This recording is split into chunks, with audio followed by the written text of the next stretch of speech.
Hi Aquarius, this is Jav. Welcome pa sa ating channel. By the way, Aquarius, this is your timeless Kabay Tarot reading. Gamitin ang reading na ito bilang kabay lamang. Tandaan Aquarius, ito po ay general reading.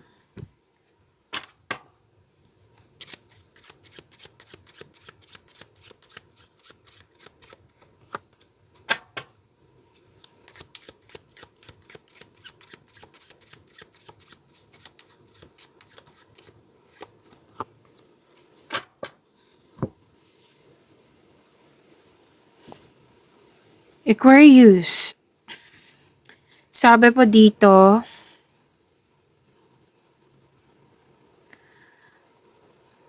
nagkaroon ng time sa kaibigan. Yes, pwede din may bago kang kaibigan. Pwede din natuwa ka kasi may loyal sa'yo, very supportive sa'yo. Then napatunayan niya sa'yo na tapat siya na kaibigan. Mabuti siyang kaibigan. Maaari din na makaka-receive ka ng positive news. At may pag-uusap dito regarding sa journey. Like, may natutunan ka sa journey mo. May lessons learned. And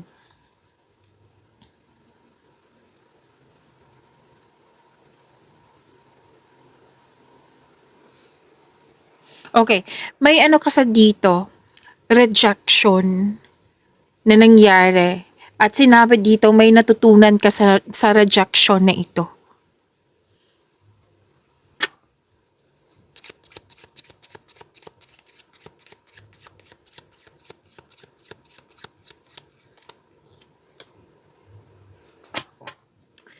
At sabi din dito na may usapin tungkol sa husband, boyfriend, special man. Kung wala kang pwede din kaibigan to na lalaki or brother mo. Basta malaki ang kanyang influence ngayon. Okay, excuse me, kailangan ko lang mag-burp.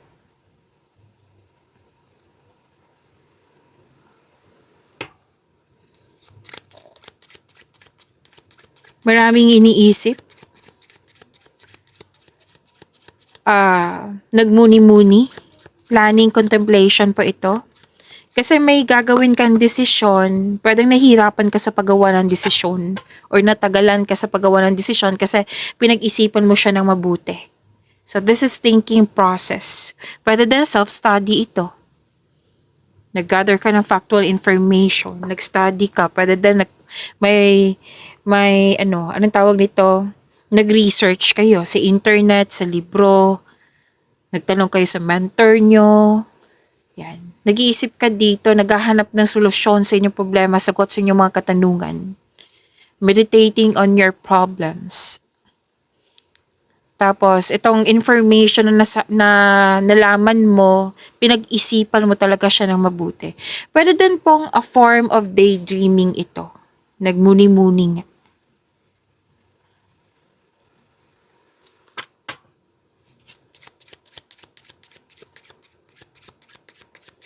So, may happiness, may affection, may ligawan, may self-love. More on, ang itong energy na ito is a positivity eh. Yes, may romance, attraction, affection. May ginagawa ka dyan na gustong-gusto mo. Pwede din may nagustuhan ka or may nagkagusto sa iyo. Pwedeng bagay to, pwedeng tao.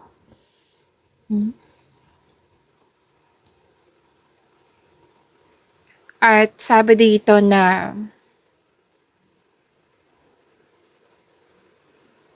may naalala kayo na isang lalaki.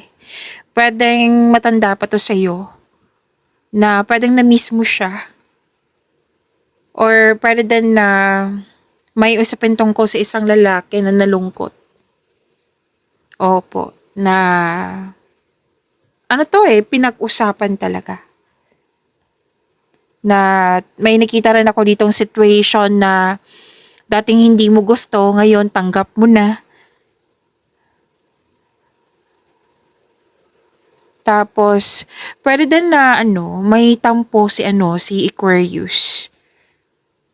Na gusto mo muna munang mapag-isa, space. Tapos, may nakita rin ako ditong, yun yung sinabi ko kanina na older male na pwedeng malapit to sa'yo or relative mo na na-miss mo nga siya. Na may sabi din dito feeling of abandonment. Abandonment. Yan.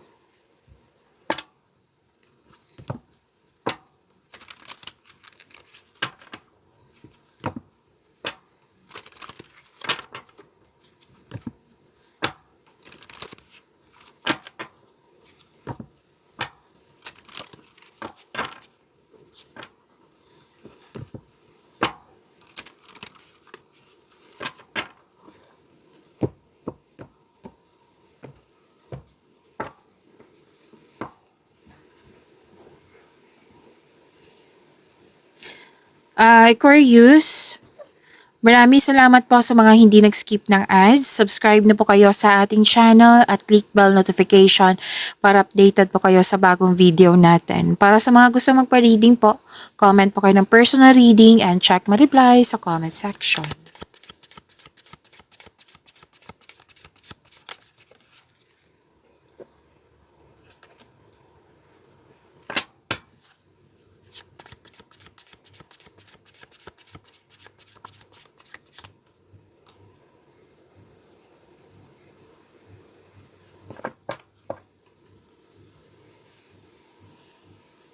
Okay, magandang energy nyo, Aquarius. Nakikita ko dito, financial growth, nakatanggap kayo ng pera, nakatanggap kayo ng blessings, at naging generous kayo. You're sharing resources, nagkaroon din ng pagkakaisa. Itong dalawang card na ito, nagsasabi po, nagkaroon ng pagkakaisa. Tapos, makaka-receive ka ng regalo or tulong or pwedeng ikaw din yung nagbigay kasi may natanggap po kayo. Basta po, ang unang nakita ko dito, malaking pera. Pwedeng return investment po ito. Pwede din po na promotion, yung, like pagtaas ng kita nyo, sweldo, allowance, or na yung posisyon na makapagbigay sa'yo ng malaking pera. Tapos, ikaw din nakatanggap. Oo, regalo, tulong, pwedeng pera ito, pwede ikaw din, nagbigay ka din, naging generous ka. So, may humihingi ng time dito sa'yo. I think this is asking for tulong. So, bibigyan mo siya ng tulong. I think sa career and money nyo to. So, may donation na nangyari, nagbigay ka sa mga taong nangailangan, nagbigay ng gamit. Yan. Nakita ko nga dito, Aquarius, na yung mahilig ka magbigay sa kapwa mo pero nahihirapan ka magtanggap ng tulong or regalo galing sa kapwa mo. Oo, kasi feeling mo obligado mo rin magbigay sa kanila and valid naman 'yan. Mayroong talagang ganyan na parang may mga kilala kong ganyan na hindi sanay sa pagtanggap ng tulong o regalo na mahilig silang magbigay. So, that's normal. Oo, valid naman yan. Pero, sinabi kasi ng card dito na huwag kayo mag-alinlangan na tanggapin ito. Kasi ang biyaya from the universe, ibibigay ito sa ibang tao para ibigay din sa iyo. Na kayong dalawa ang naka-receive na blessings na ito.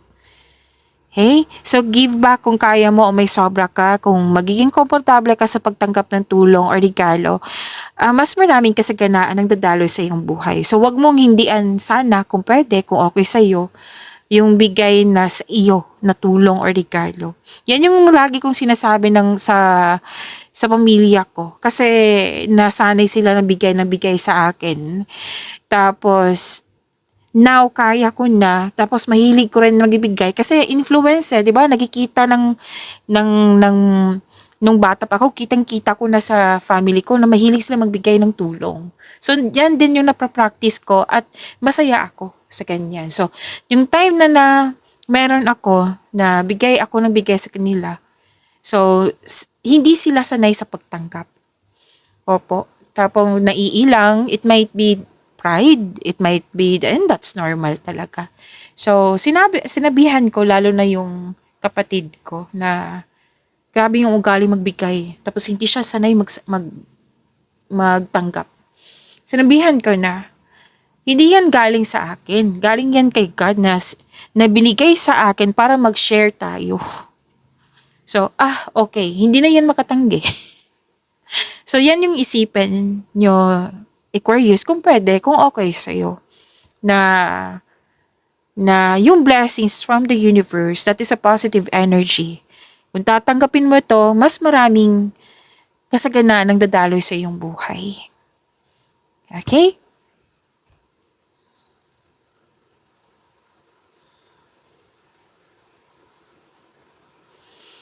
At may ano talaga dito, may bagong pasok sa relasyon, nagligawan, which is sinabi din dito, 'di ba? Nagligawan, mas inspired kasi may nangyari na naka-align sa iyo na gustong-gusto mo.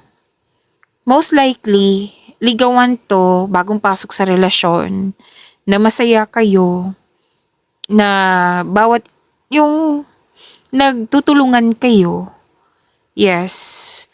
Tapos, pwede din na, anong tawag nito? May makipag-business partner sa'yo na tuwang-tuwa ka kasi magaan kausap. Kumbaga, hindi sakit sa ulo. May nakipag-teamwork sa'yo. Tapos, gustong-gusto mo talaga yung mga ginagawa mo. Kasi nagbibigay ito ng financial stability sa iyong buhat at nagagawa mo din yung passion mo at the same time. So, this is about love. Nagkaroon ka ng time for yourself, na may promises, may choices, nagkaroon ng pagkakaisa itong dalawang card na ito.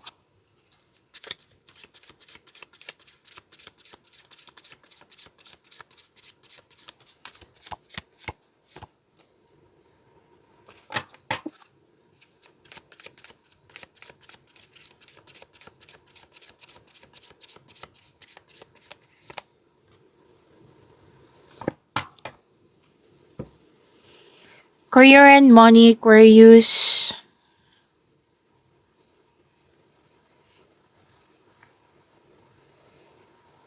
Andito po, oh. Sinabi ko kanina niyan dito, oh, na andito rin siya sa tarot cards nyo na yung apathy, kawalang interest, stagnation, pag walang kilos. Kasi malalim ang iniisip mo.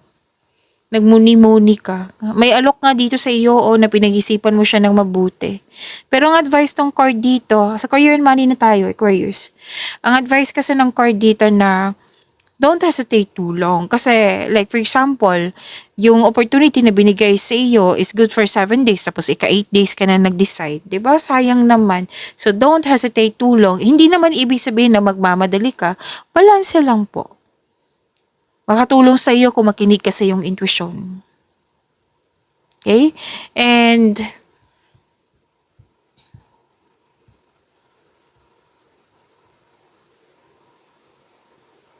okay, some of you bored sa trabaho or dismayado sa current status, position.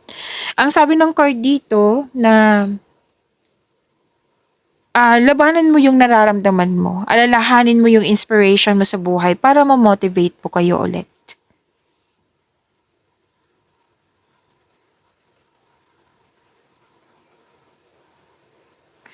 Sabi din dito, okay. So, dalawang card mismo nagsabi dito na guarded ka, kaya ka natagalan sa paggawa ng desisyon. Ang sabi ng card dito na same pa rin, don't hesitate too long. Makinig kayo sa intuition and choose options that make sense on a gut level. Kasi ang alok, ang alok kasi dito, pwedeng lalabas ka sa comfort zone mo. Opo. At iniiwasan mo talaga magkaroon ng failure, kaya ka natagalan sa paggawa ng desisyon. Ayaw mo magkaroon ng negative outcomes. It might be may nangyari sa nakaraan, tapos ayaw mo maulit-ulit.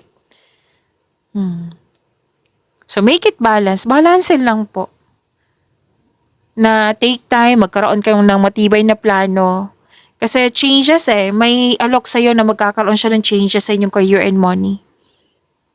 Kung hindi kaya, then seek help or ask support sa mentor nyo, sa mga na may alam sa iyong trabaho, sa mga ginagawa mo dyan sa career and money mo. Pero sinabi ng card, kaya mo tong ayusin na mag-isa. Kailangan mo lang magtiwala sa iyong sarili. Try to release this fear. Kasi itong dalawang card na ito, may nakita kong fear Kaya ka nga natagalan sa paggawa ng desisyon kasi may fear. So, gumawa ng konkretong plano, magtiwala sa inyong sarili para mawala tong fear na ito. Okay?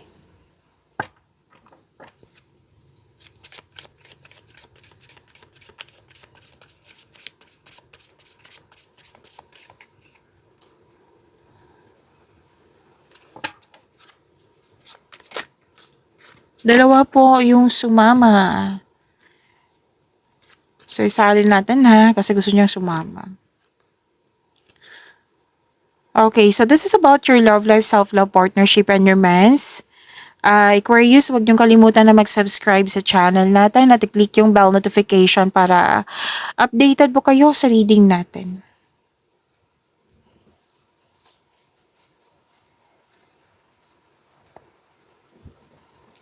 May conflict, argument. Pwedeng nangyari na to sa nakaraan na pinag-usapan pa rin hanggang ngayon. Kasi may nang iwan, pwedeng ikaw niyang iwan or nag-umiwas. Pwedeng sa friends mo to, hindi lang sa person mo. Pwedeng person, pwedeng friends or taong malapit sa'yo. So, iwas kayo sa mainitin na ulo kasi may mainit ang ulo dito. Like, may nakita kasi ako ditong nag-uusap para magkaroon ng peaceful resolution. Tapos ang ending, mainit ang ulo, nagkaroon na ng argument. So kung pwede umiwas na lang po, kung pwede lang, kung okay sa'yo. Tapos, kung itong taong ito ay parating naghahanap ng gulo or away, or naghahanap talaga ng conflict para magalit ka, baka kailangan nyo na pong mag-decide. Kung pwede kung gusto nyo. Yan ang sabi kasi ng card. And